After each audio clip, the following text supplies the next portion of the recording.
nang hindi ako humahagulgol.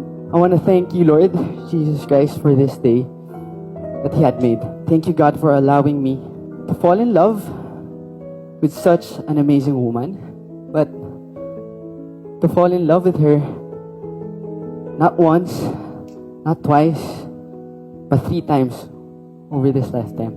The first time that I met her was May 3, 2007. I remember that joy I had whenever I'm with her and just wanting to be with her all the time. Whether it be carrying her bag in our out-of-the-country tapings dahil sobrang bigat mag-impake ni tita, or paglalagay ng Band-Aid sa sugat na mas maliit pa sa langgam para lang magkaroon tayo ng moment together, or para lang mapakita ko sa'yo na love kita. We were 9, 10 years old back then, pero kahit sobrang taray mo sa akin, dinadalahan ko pa rin siya ng cream puff habang umuulan dahil alam kong paborito niya ito.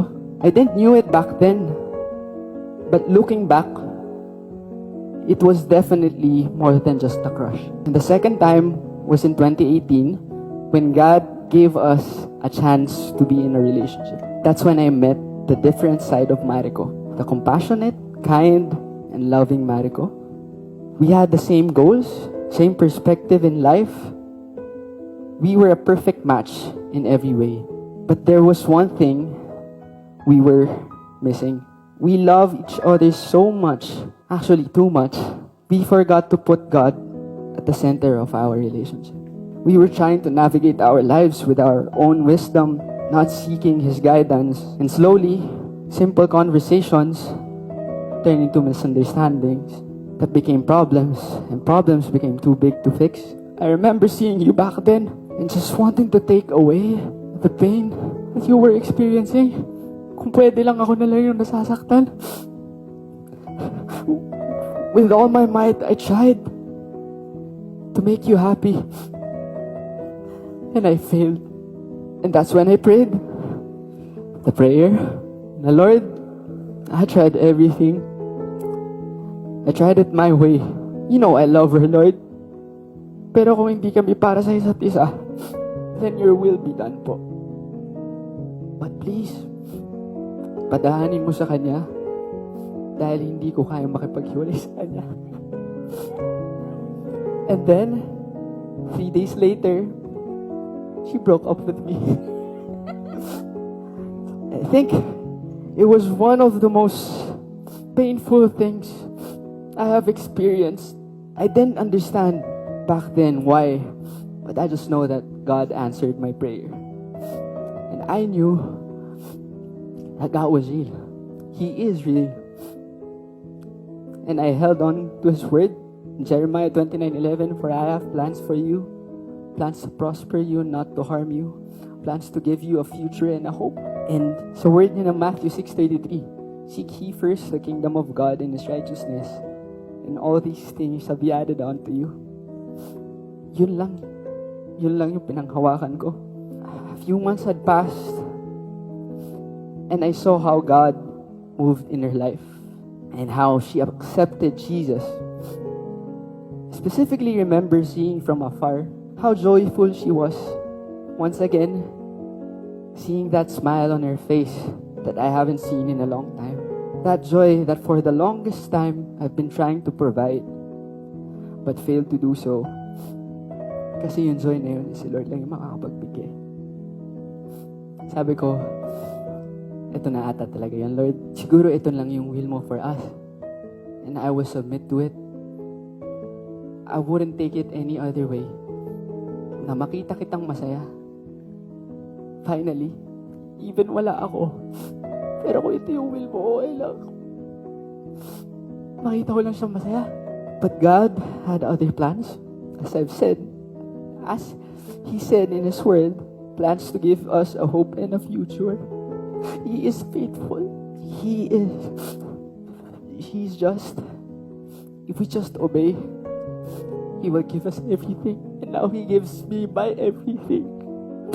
He was the one who eventually brought us back together. I thank you, Lord. Thank you for everything. And to you, my love, I will not promise all the things of the world, for we will leave it here.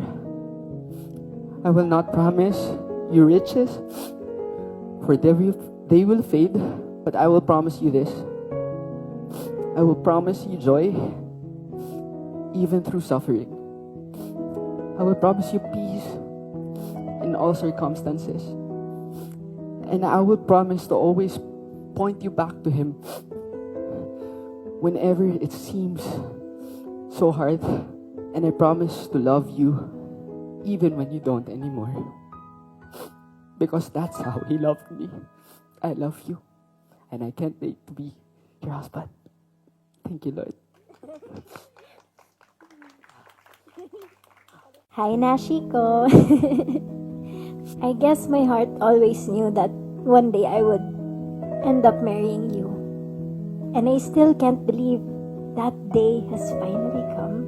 God allowed our paths to cross May of 2007. Parehas tayo ng vows eh. Sa lahat actually. Okay, makikita mo. And here we are, May 2024, 17 years later, about to become one. I can't thank God enough that it is your name He wrote beside mine. At sobrang nagpapasalamat ako sa haba ng oras na ibinigay niya sa ating dalawa. Sobrang bait ni Lord Love that He wanted na magkasama na tayong lumaki. Na andoon ka at ang pamilya mo para sumuporta sa lahat ng mga masasakit na nangyari sa pamilya namin. Na maabutan mo pa at makilala si Kuya Edward at ang daddy ko habang nandito pa sila. Na makita ko ang bawat face sa buhay ng isang Nash Aguas. I witnessed your skater boy face, Justin Bieber hair face, chubby cheeks face, going bulilit, games team captain na napaka-competitive face, moose gear face, director, and best actor face. Siyempre, there was even a face where I saw you at your lowest.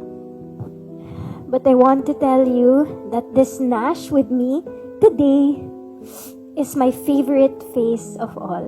And that is because Jesus is glowing within you, my love. You remind me of His love and His compassion.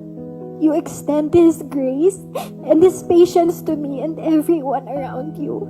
You uplift me with your presence and with your words, just like He does to the both of us each and every day. You are the most beautiful person to me inside and out because you exude His gentle spirit and the pureness of His heart. I admire you for being so strong for the both of us when we entered our pruning season August last year. I know how painful it was for me. But I can't even begin to imagine how painful and heartbreaking it was for you. But still, you obeyed when God asked you to surrender and put our relationship aside to seek Him first. I am so proud of you because it's never easy to choose the narrow path and painful path, but you did. And now we're here. Both in Christ, both of our lives and characters changed for the better. All because you chose to follow Jesus. Thank you, my love, because that decision led me straight to Him when I needed it the most. Ang galing mo nga eh, kasi hindi pa tayo Mr. and Mrs. nun, pero you were already leading me. Kaya I'm sure you'll be the best leader to our future family, future kids.